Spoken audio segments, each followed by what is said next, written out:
In this video, let's work on the next class that will delete the record from the database from the user's choice. It's uncommon to delete account GUI under the else if statement in the main GUI class. Now create a new class and name that as delete account GUI and import the following classes in our program. Same with the previous programs, extend the JFrame class to the delete accounts GUI and implement an action listener. Prepare the action performed method with an override annotation. Do not forget to declare the following variables for our database connection. Next is for us to create the delete account GUI and declare a try catch block in it. In the try block, call the connectDB method just like what we did before. Let us also create an anonymous class with the public void run in it.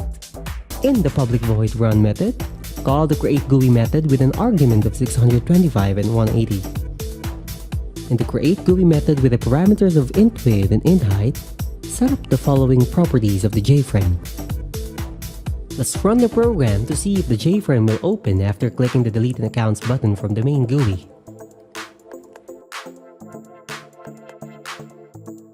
After calling the create GUI method in the public void run, call the add search component method and prepare that method as well. Declare a JText field named tfsearchid on top of the add search component method. In the method, declare a JLabel in the JText field. Set its bounds and add it to the frame. Also, add a JButton, set its bounds, add an action listener, and add it to the frame. Now let's run our program to see how it looks like. Now we are done with the add search component method. Going back to the public void run method, let's call the add delete button method and prepare it as well. Declare a JButton named ptnDelete on top of it. Add a label to the JButton, set its bounds, add an action listener. Disable it as its default value and add it to the frame. In the public void run method once again, let's call the add back button. Prepare it and declare a JButton named btnBack on top of it. Again, set its bounds, add an action listener, and add it to the frame. As for now, if you run the program, it will look something like this.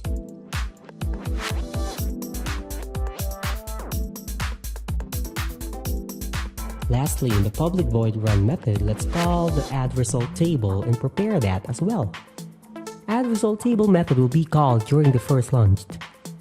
In the add result table, let's declare a 2D array object named data with a 0 as its default values. Same with what we did earlier, remember to define the columns first every time you are working on the JTable. Declare a string variable named columns with the following values based from the database fields of tbl_user. Declare a variable named tbl_account and insert the data in columns as its values. Add a false value for its setEnabled method and add it to the JScrollPane SP. Lastly, set its bounds. Don't mind the errors for now since we haven't declared this as a JTable. Next is for us to declare a JTable TBL account. Notice that the error has gone off after doing it. By the way, don't forget to add the JScrollPane in the frame. Let's create another method with the name addResultTable, this time with a parameter of int account ID. Maybe you are wondering why we have two methods with the same name. Don't worry, we are just overloading it for future purposes. This addResultTable method with a parameter will be called somewhere in this class. Now let us work on with the second addResultTable with a parameter. Declare to the array object named data. For its value, we will be calling another method which is the query method with the account ID as its argument.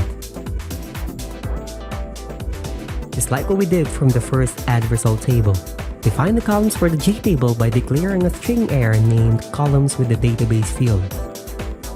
Let's instantiate the JTable account with data and columns variable. Give a false value for setEnabled. Declare JScrollPane SP and instantiate it with TBL_account variable as its value. Set its bound and add it to the frame. Okay, Now let's work on with the query method we called earlier. Create a method named object, which is a 2D array with an account ID as its parameter. Inside the query method, declare a string variable named SQL and place the SQL query in the double quote. Let's give a null value for result set for now.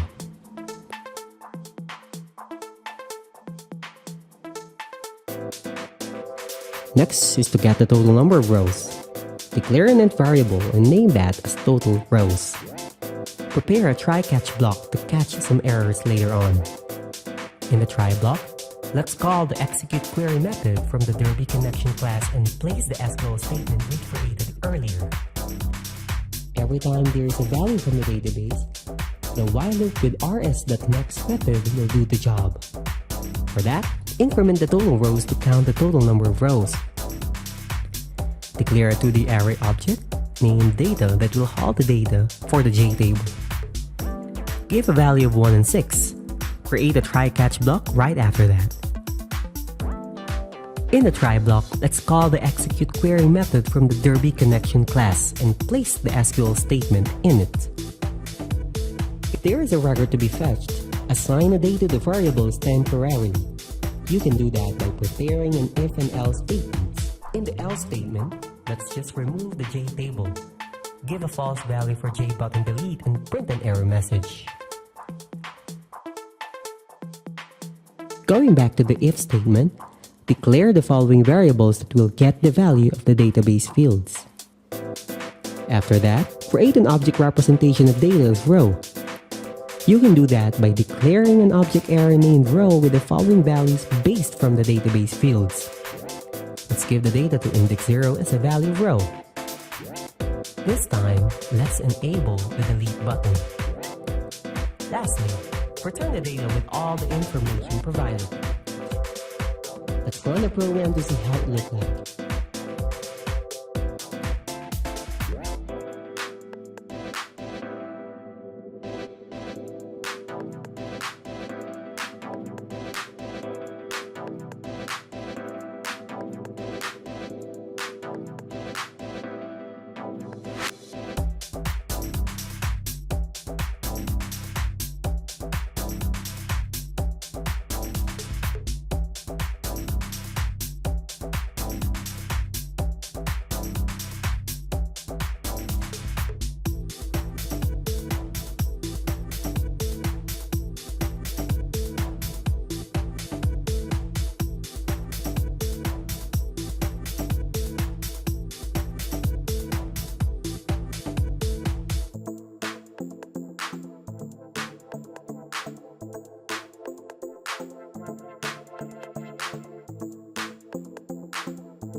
There you go, you can now delete a record in the database based from the account name.